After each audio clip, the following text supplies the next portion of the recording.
तो दोस्तों कैसे हैं आप लोग। तो आज के वीडियो में आप सबके लिए लाए हैं एनसीईआरटी क्लास 8 का सामाजिक विज्ञान नागरिक शास्त्र का चैप्टर नंबर 9 कानून और सामाजिक न्याय।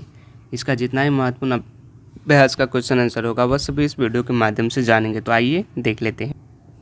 पहला क्वेश्चन है, दो मजदूरों से बात करके पता लगाइए कि उनके कानून द्वारा तय किया गया न्यूनतम वेतन मिल रहा है या नहीं। इसके लिए आप निर्माण मजदूरों, फैक्ट्री मजदूरों या किसी दुकान पर काम करने वाले मजदूरों से बात कर सकते हैं।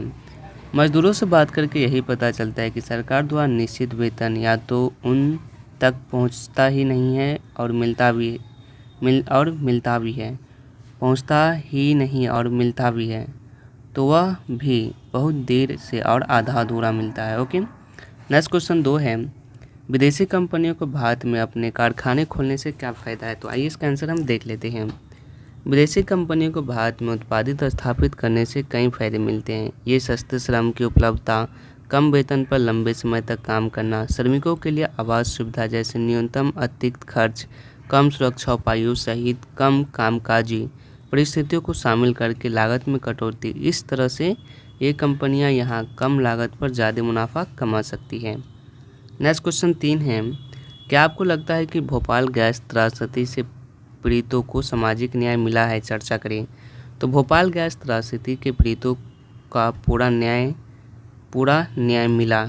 यह हादसा फैक्ट्री प्रबंधक द्वारा सुरक्षा उपायों की घोर अनदेखी के कारण हुआ। भारत सरकार ने प्रभावित लोगों के लिए कानूनी रूप से मुआवजा का दावा करने के लिए लोगों का प्रतिनिधित्व किया और मुआवजे के रूप में $3 बिलियन की मांग की, लेकिन कंपनी केवल $470 मिलियन का भुगतान किया। आपदा से 36 साल बाद आज भी लोग न्याय मांग रहे हैं। हालांकि पीड़ित परिवारों के लिए वित्तीय मुआवजा पर्याप्त था, उसमें से कई सुरक्षित पेयजल, स्वास्थ्य सुविधाएं और नौकरियां के लिए लड़ रहे हैं। नेक्स्ट क्वेश्चन 4 है, जब हम कानूनों को लागू करने की बात करते हैं तो इसका क्या मतलब होता है। कानूनों को लागू करने की जिम्मेदारी किसकी है। कानूनों को लागू करना इतना महत्वपूर्ण क्यों है। तो आइए इसका आंसर हम देख लेते हैं। सरकार के 3 अंग है, विधान पालिका, कार्यपालिका एवं न्यायपालिका। कानून निर्माण का मुख्य विधान पालिका का है। केवल कानून निर्माण ही पर्याप्त नहीं है, कानून को लागू करना भी उतना ही आवश्यक है। कानून की प्रभावशाली ढंग से कानून न करने के कारण इसका प्रभाव समाप्त हो जाता है। कानूनों को कार्यपालिका लागू करती है। कार्यपालिका यह देखती है कि सभी लोग कानूनों का उचित ढंग से पालन करें तथा जो व्यक्ति कानूनों का उल्लंघन करता है उसे सजा दी जाती है। नेक्स्ट क्वेश्चन 5 है, कानून के जरिए बाजारों को सही ढंग से काम करने के लिए किस तरह प्रेरित किया जा सकता है।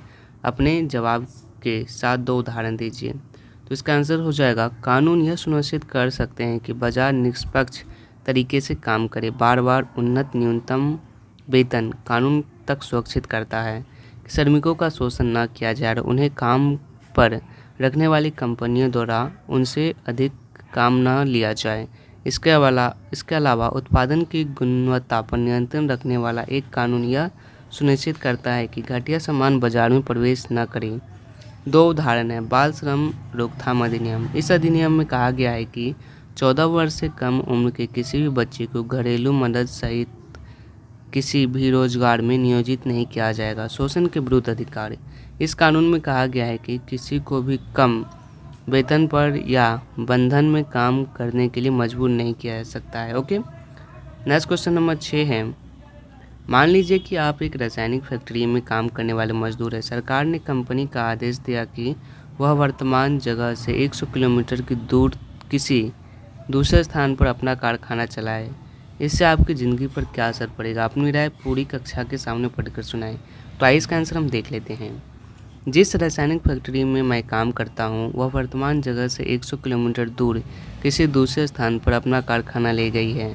इससे मेरा जीवन बहुत बुरी तरीके से प्रभावित हुआ। इसलिए मेरे सामने 2 ही विकल्प बचते हैं, या तो मैं नौकरी छोड़ दिया, फैक्ट्री के नज़दीक रहने के लिए चला जाओ।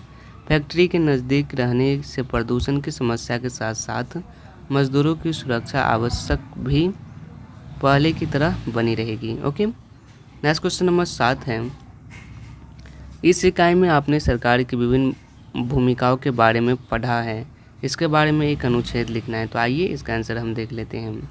इस इकाई में हमने सरकार की विभिन्न भूमिकाओं के बारे में पढ़ा। श्रमिकों के लिए न्यूनतम वेतन तय करना और समय समय पर इसमें संशोधन करना, कार्यस्थल पर सुरक्षा संबंधित कानूनों का प्रवर्तन, इसके बाद बाल श्रम के विरुद्ध कानून का प्रवर्तन, पर्यावरण की सुरक्षा के संबंध कानून का प्रवर्तन, बाजार में उपभोक्ता के हितों की रक्षा करना। इसके बाद नेक्स्ट क्वेश्चन नंबर 8 है, आपके इलाके में पर्यावरण की दूषित करने वाले स्रोतों कौन कौन से हैं? तो हवा, पानी। मिट्टी में प्रदूषण से संबंधित चर्चा करें। प्रदूषण को रोकने के लिए किस तरह से कदम उठाए जा रहे हैं? तो पर्यावरण को प्रदूषित करने वाला मुख्य तत्व निम्नलिखित है।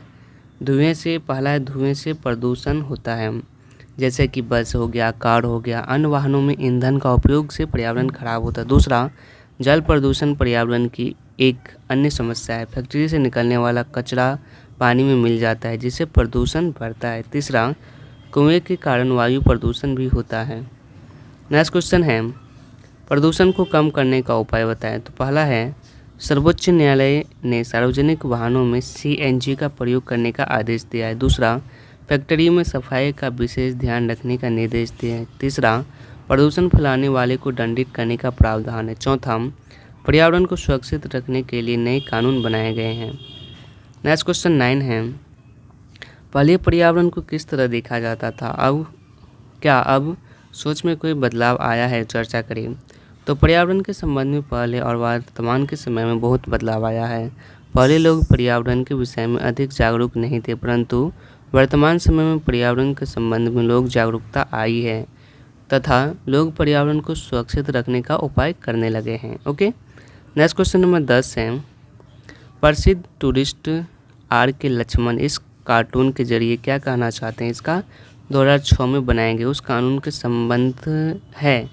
कानून से क्या संबंध है? पृष्ठ 123 पर आपने पढ़ा होगा। तो आइए देख लेते हैं। प्रसिद्ध कार्टूनिस्ट RK लक्ष्मण इस कार्टून के द्वारा बच्चों को मजदूरी एवं शोषण से बचाने के लोगों का ध्यान आकर्षित करना चाहते हैं। इस कानून में यह व्यंग्य में बताया गया कि अभी भी बच्चों के साथ किस प्रकार शोषण किया जाता है। इस कार्टून के माध्यम से यह बताने का प्रयास किया गया है कि हम अपने बच्चों को तो शोषण से बचाना चाहते हैं, परंतु स्वयं ही दूसरे बच्चों को शोषण करते हैं। अक्टूबर 2006 में सरकार ने बाल मजदूरी निरोधक कानून में संशोधन करके 14 साल तक के किसी भी बच्चे को घरेलू नौकर बनाने या किसी ढाबे, चाय की दुकान अथवा किसी रेस्टोरेंट में नौकरी बनाने पर प्रतिबंध लगा दिया है। ओके, तो आज के वीडियो में बस इतना ही। वीडियो पसंद आया तो वीडियो को लाइक कीजिएगा। अगर आप इसका PDF डाउनलोड करना चाहते हैं तो नीचे डिस्क्रिप्शन में लिंक है, आप वहां से डाउनलोड कर सकते हैं। और यह वीडियो देखने के लिए आप सभी का बहुत बहुत धन्यवाद।